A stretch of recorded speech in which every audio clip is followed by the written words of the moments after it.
everyone, this is Joe Drums coming to you. Hope everybody out there is doing great. I'm doing awesome. I wanted to talk to you guys about a new movie that's going to be coming out in June here. Actually, it's a documentary about a famous group of musicians called the Wrecking Crew. And it's going to be released on DVD here in June, I think in the next couple weeks. So I'm going to pick that up as well.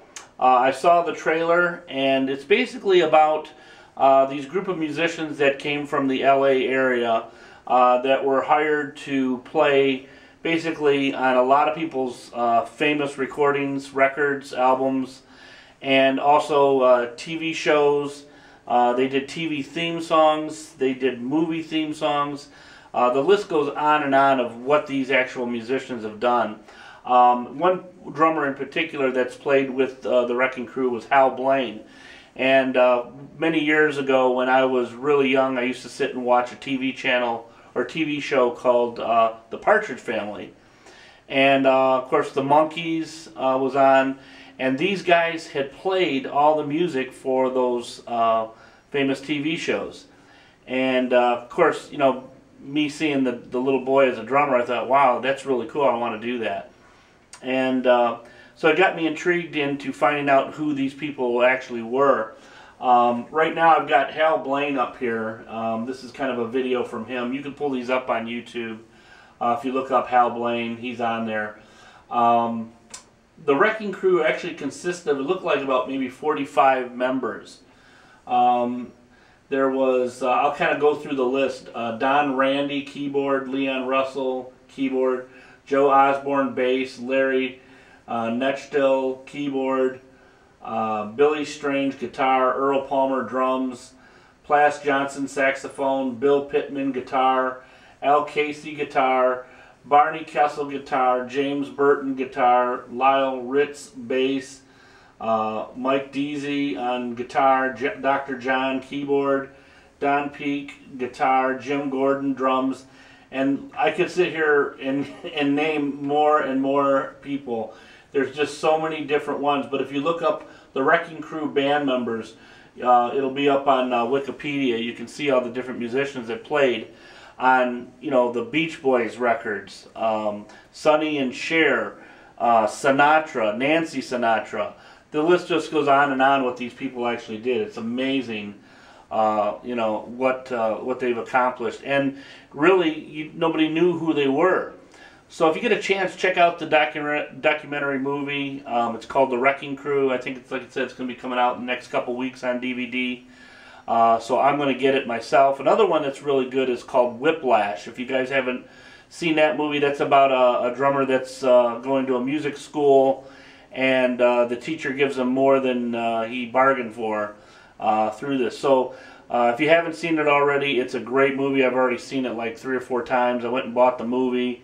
There's some really, there's a really cool documentary on there with a lot of famous drummers talking about how they got started on the Blu-ray version of Whiplash. So if you got, you know, some extra cash laying around and you guys want to check out some really interesting talk on there, there's a really good documentary on the Whiplash Blu-ray DVD.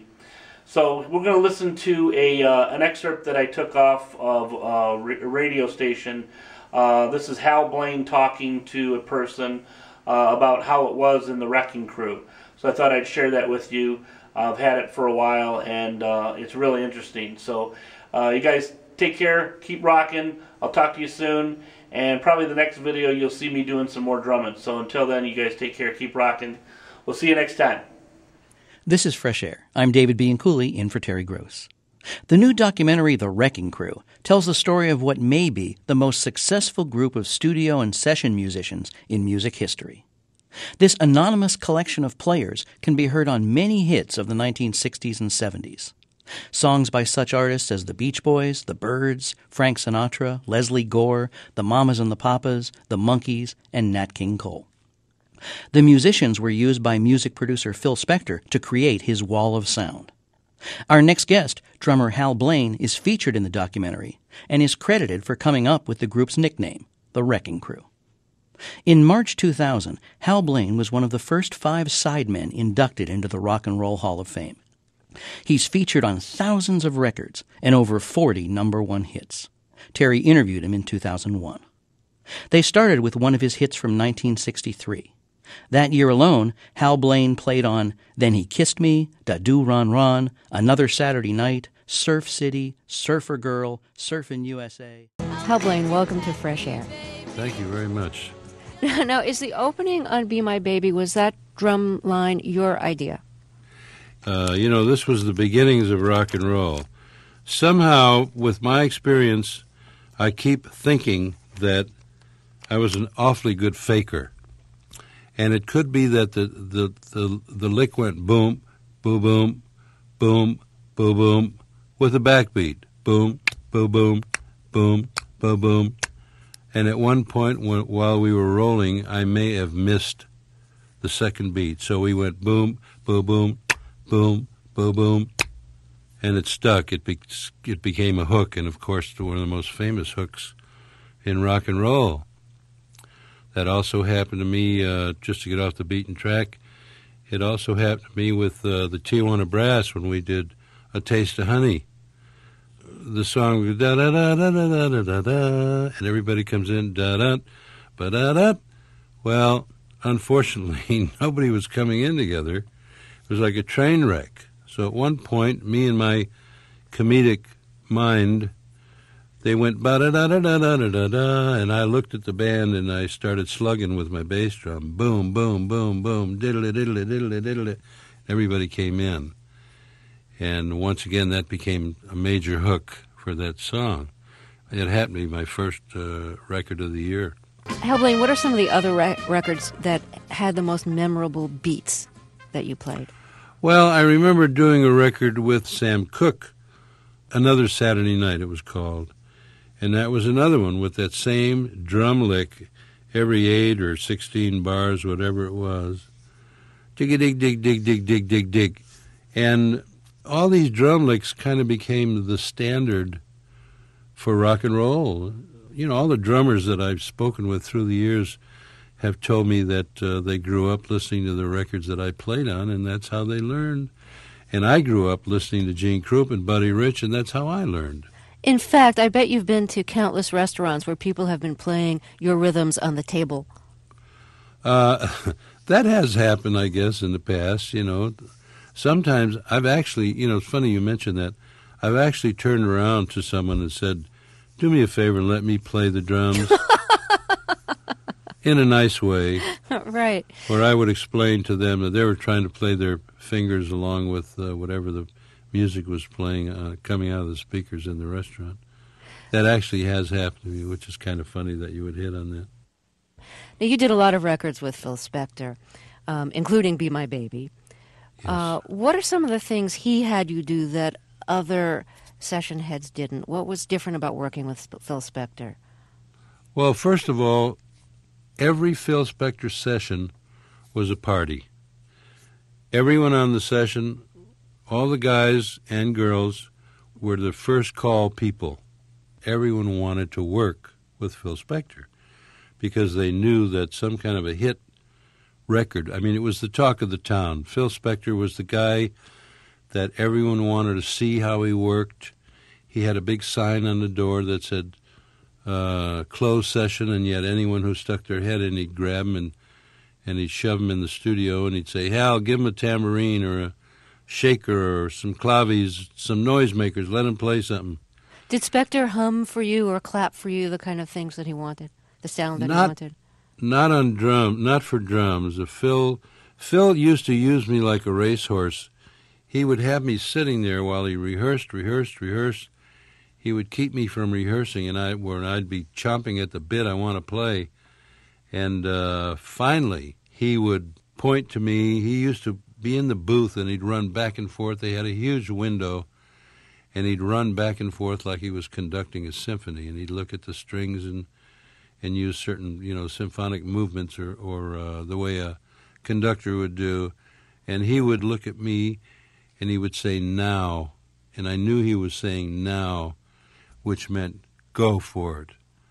And I guess I used to go nuts sometimes on those drums, because if you listen to some of the fade endings on just about all those records, We used to go into double times and all kinds of things that were not unheard of on records. And everybody would go wacko. And then there was a time when Phil threatened to put out a record or an album of all the fades that we did. And the fades, for those who don't know what a fade is, it just means when you hear a record playing and it gets to the end and it gets softer and softer and softer and it's gone. That's called the fade. With Phil, it went on forever. And finally, when everyone had had enough, and I always kind of had that feeling I knew when it was, I would go into my quarter note triplets against whatever was being played. Clap a quarter note triplet for us. Well, in other words,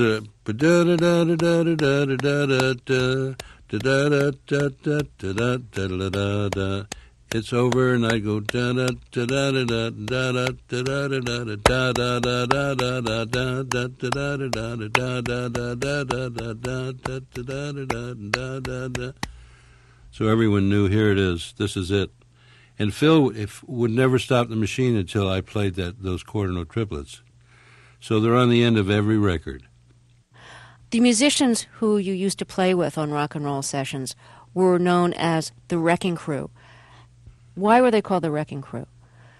In the late 50s, we started playing rock and roll when a lot of people said it was a dirty word. They didn't want to hear that kind of music.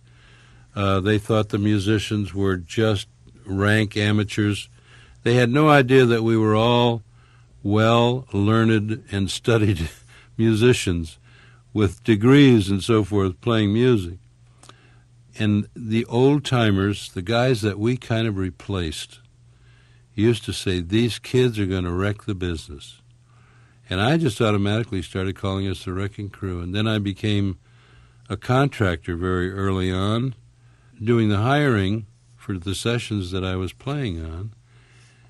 And I just started, people would call me and they'd say, get your crew together. And I'd say, okay, the Wrecking Crew, here we go. And I'd make calls. Eventually I had a secretary who made all my calls and so forth.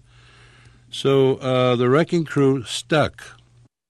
You were the drummer on a lot of the Beach Boys records. Just about all. But I think it was Dennis who was actually the drummer with the band. I imagine at the time nobody knew that he wasn't the drummer on the records. A lot of people did not know in the early days that Dennis did not play on those things. Sometimes Dennis would come in and overdub a tambourine or something.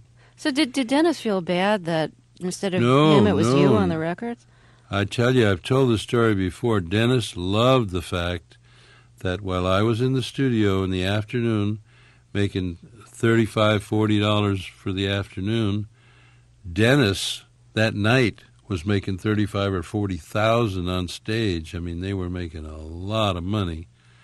And he was thrilled that he could just be on his boat. He didn't have to be in the studio. He didn't have to rehearse. Well, let me rephrase the question. Did you feel resentful then that he was making all this money on stage and you were making next to nothing in the studio? Not at all, because I knew what it was leading to, because my phone started ringing off the hook from Phil Spector dates and Beach Boys dates. Right. All of a sudden I was getting calls for Elvis Presley and Johnny Rivers, and Fifth Dimension came along, and Mamas and the Papas. I mean, everybody came out of the woodwork. Is there a Beach Boys track that you particularly like your drumming on that we can play? Well, there are certain songs that make you cry. Songs like God Only Knows, one of the beautiful songs. Good Vibrations, of course, was another sort of a trilogy of Brian put that song together. Sometimes we would do, 5 minutes on a session, and he'd say thank you, and sometimes we would work for days putting that song together. He just used to use little bits and pieces of this, that, and the other. I remember that on one of the sessions, and I think it was part of the Good Vibrations, Brian wanted something different, a different sound with drums or percussion. We used to drink a lot of orange juice, and they came in little small bottles out of a vending machine, and I took 3 of those bottles, taped them together, cut the tops off to various sizes, almost like the tubes on a vibraphone. And there were 3 different sounds, and I used a mallet that would be used on a vibraphone, and I got this knocking sound. 3 different knocking sounds. And I used it on that section where we were playing ba-da-da, boo-doo-doo, ba-da-da. Well, I was playing ba-da-da, ba-da-da, different tones. Was Hal Blaine on drums and percussion? Now, Hal Blaine, we've been talking about your rock and roll sessions. You also worked with Sinatra. Did you have to get a different kind of beat when you were working with Sinatra? As a jazz singer, Sinatra was more behind the beat. Rock and roll tends to be very on the beat. One of our secrets to rock and roll was learning to lay back. And we used to, in other words, if you were looking at a scale on a ruler, every time your backbeat came on, 1, 2, 3, 4, every time we'd hit 2 and 4, it would be just a hair behind that actual 2 and 4. That was how I got the great feeling going all the time with Joe Osborne, the great bass player, and Larry Knechtel. You know, we were known as the 3 killers who used to come in and make these, like Bridge Over Troubled Water, records like that were just so incredible. All Grammy winners. You mentioned Be My Baby, boom, boom, boom, bang, boom, boom, boom, bang. When I did the record Strangers in the Night with Frank, which was Record of the Year, and his only gold single, believe it or not, that went right to number 1, I was playing the same beat, quietly. Strangers in the Night, boom, ba ba ba ba, boom, ba ba ba ba ba, boom. What was the rehearsal like with Sinatra, and what was the recording session like? Well, generally, when you got a Sinatra call, it was a 6-hour call. Now, the standard is a 3-hour session. With Frank Sinatra, we would have a 6-hour double session call. 3 hours, an hour break, and then 3 hours of recording. We would go in for the first 3 hours and rehearse whatever the song or songs were to make sure that we absolutely had it down pat. The engineers would go through all the lines to make sure that there were no glitches, no squeaks, no white noise, no red noise. They would go through all the chairs that the strings especially were sitting on, make sure that there were no squeaks, make sure that everyone had the lights on their music stands, no music stand rattles. I mean, it goes on and on and on. Because when Frank Sinatra walked in to record, he walked in, he walked around with 2, 3 of us, 4 of us, said, "Hi, how you doing?